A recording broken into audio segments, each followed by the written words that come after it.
Dos familias de Puerto Montt denunciaron a un falso encuestador de la ficha de protección social, que se presentó como Elías Moisés Barría y quien habría recorrido diversas poblaciones cobrando entre 80.000 y 300.000 pesos para realizar trámites y asegurar la obtención de beneficios sociales.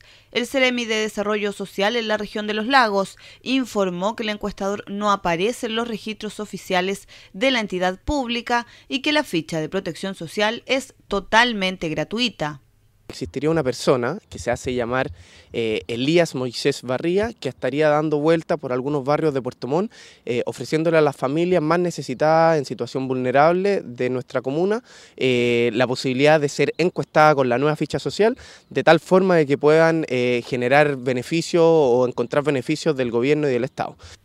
El personero de Desarrollo Social aclaró que la nueva ficha posee un protocolo que se inicia con una carta de invitación que llega directamente al domicilio de las familias para que acudan a las oficinas municipales a iniciar este trámite, realizado por funcionarios debidamente identificados con una credencial municipal. La nueva ficha social es una realidad, se viene a partir del próximo año. Todas las familias que hoy en día tienen ficha de protección social necesitarán la nueva ficha social. Pero esta encuesta es totalmente gratuita, esto lo quiero remarcar fuertemente, es totalmente gratuita, no hay que pagar absolutamente ningún peso, ya que todo el proceso es un trabajo en equipo entre el Ministerio de Desarrollo Social, el municipio, en este caso de Puerto Montt, y la familia. ¿Y cuál es el proceso para el encuestaje de esta nueva ficha social?